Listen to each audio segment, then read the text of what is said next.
Squash ಮಾಡೋಕ್ಕೆ ಏನು ಆಗುತ್ತೆ ಕ್ರಮ ಬೇಕು ಅಂತ ನಾವು ಹೈಕೋರ್ಟಲ್ಲಿ ವ್ಯವಸ್ಥೆ ಮಾಡ್ಕೊಡ್ತೀವಿ ಸರ್. ಜೋರಾಗಿ ಈಗ ಸ್ಕ್ವಾಶ್ ಮಾಡಲಿಕ್ಕೆ ಏನು ಅಗತ್ಯ ಕ್ರಮಗಳು ಬೇಕು ಅದನ್ನು ತಗೊಂಡು ನಾನು ಅದನ್ನು ನಿಶ್ಚಯಗೊಳಿಸಿ ಕ್ಲೋಸ್ ಮಾಡ್ತೀನಿ. ಸ್ಕ್ವಾಶ್ ಮಾಡೋದಕ್ಕೆ ಅಗತ್ಯ ಕ್ರಮ ಕೈಗೊಳ್ತೀರಾ. ಆದರೆ ನಮ್ಮ ಬೇಡಿಕೆ ಏನು ಅಂತ ಹೇಳಿದರೆ, ನೀವು ಇಲ್ಲಿ ಮಣದ ಇನ್ನೊಂದು ಗೊತ್ತಿಲ್ಲ ನನಗೆ, ಅದಕ್ಕಾಗಿ ನಾನು ದೂರನ್ನು ಕೊಟ್ಟಿದ್ದೀನಿ, ದೂರನ್ನು ವಾಪಸ್ ತಗೊಳ್ತೀನಿ.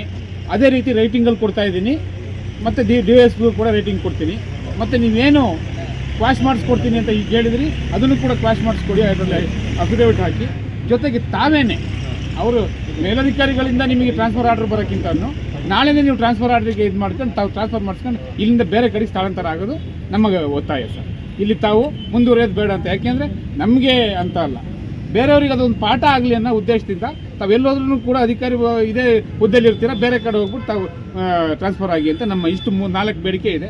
ಅಷ್ಟೊಂದು ಕೂಡ ತಾವು ಮುಗಿಸಿದರೆ, ಬೇಡಿಕೆನ ಈಡೇರಿಸಿದರೆ ನಾವಿಲ್ಲಿ ಕ್ಲೋಸ್ ಮಾಡ್ತೀವಿ ಸರ್. ಇದು ನಮ್ಮ ಒತ್ತಾಯ, ನಮ್ಮ ಆದೇಶನೂ ಕೂಡ. ಬೇಡಿಕೆ ಅನ್ನೋಕ್ಕಿಂತ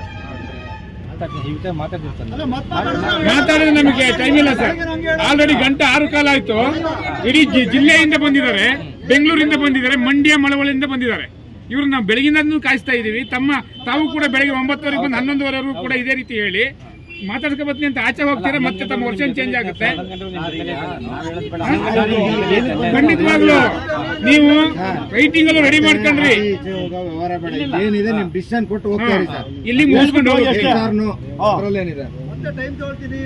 ಇಲ್ಲಿಗೆ ಮುಗಿಸ್ಕೊಳ್ಳಿ. ನೀವೆಲ್ಲ ರೆಡಿಯಾಗಿ ಬಂದಿರ್ತೀರಾ.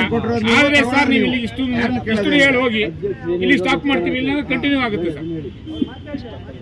ಮಾತಾಡಿ ನೀವು ಫಸ್ಟ್ ಅಪಾಲಜಿ ಒಂದು ಒತ್ತಾಯ ಇಲ್ಲ, ಅವರಾಗೆ ಬಂದಿರೋದ್ರಿಂದ ಬೈ ಚಾನ್ಸ್ ಇದೆ. ಅದಕ್ಕೆ ನಾನು ಅಪಾಲಜಿ ಕೇಳ್ತೀನಿ ಸರ್. ಒಂದು ಎರಡನೇದಾಗಿ ಅದೊಂದು ಸ್ಪಾಶ್ಗೆ ಅದೇನಾಗಬೇಕು ಅದು ನಾನು ಕ್ರಮ ತಗೊಂಡಿದ್ದೀನಿ ಸರ್. ಮೂರನೇದಾಗಿ ನಾನು ನಮ್ಮ ವರ್ಗಾವಣೆ ಸಂಬಂಧಪಟ್ಟ ನಾನು ನಮ್ಮ ಮೇಲಧಿಕಾರಿ ನಾನು ಡಿಸ್ಕಸ್ ಮಾಡ್ತೀನಿ. ತಾವು ರೈಟಿಂಗಲ್ಲಿ ಕೊಡ್ಬೇಕು ಸರ್. ಅಪಾಲಜಿ ಕೇಳಾದ್ಮೇಲೆ ರೈಟಿಂಗಲ್ಲಿ ಬೆಳಗ್ಗೆ ಏನು ನಾನು ಹೇಳಿದ್ರಿ ಅದೇ ರೀತಿ ರೈಟಿಂಗಲ್ಲಿ ನಮಗೊಂದು DSP ಅವ್ರಿಗೊಂದು ಅದನ್ನು ನಾನು ಮುಂದುವರಿಸೋದಿಲ್ಲ. ನಾನು ಅದನ್ನು ಏನೋ ಒತ್ತಡದಲ್ಲಿ ನಾನು ಅದನ್ನು ಮಿಸ್ ಆಗಿ ಕೊಟ್ಟಿದ್ದೀನಿ, ಅದನ್ನು ಮುಂದುವರಿಸ್ಕೊಂಡು ಹೋಗೋದಿಲ್ಲ ಅಂತ ಹೇಳ್ಬಿಟ್ಟು ತಾವು DSP ಅವ್ರಿಗೂ ಕೂಡ ಇನ್ವೆಸ್ಟಿಗೇಷನ್ ಕಂಟಿನ್ಯೂ ಮಾಡಬೇಡಿ ಅಂತ ಹೇಳ್ಕೊಡ್ಬೇಕು. ಅವ್ರು ಅದ್ರ ಮೇಲೆ ಏನಾದರೂ ಮಾಡ್ಕೊಳ್ಳಿ, ಅದು ಬೇಡ.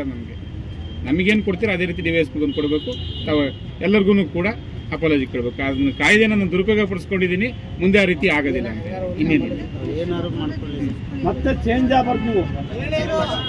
ನೀವು ಒತ್ತಡ ನಾನು ಕೊಟ್ಟಿದ್ದೀನಿ, ದಯಮಾಡಿ ಎಲ್ಲ ಅನ್ಯತಾ ಭಾಷೆ ನೆಕ್ಸ್ಟ್ ಸರ್ 2 ಲೆಟರ್. ಒಂದು ನಮ್ಮ ಅಸೋಸಿಯೇಷನ್ಗೆ ಕೇಸನ್ನು ವಾಪಸ್ ತಗೋತಾ ಇದ್ದೀನಿ, ಮುಂದೆ ಯಾವುದೇ ಕ್ರಮ ಕೈಗೊಳ್ಳಲ್ಲ, ಅಚಾತುರ್ಯದಿಂದ ಆಗೋಗಿದೆ ಅಂತೇಳಿ ಒಂದು ಲೆಟರ್. ಅದೇ ಸೇಮ್ ಕಂಟೆಂಟ್ಸ್ ಅಚಾತುರ್ಯದಿಂದ ಕೆಲಸ ಒತ್ತಡದಿಂದ ನಾನು ಪೊಲೀಸ್ ಕಂಪ್ಲೇಂಟ್ ಕೊಟ್ಟಿರೋದು ನಿಜ.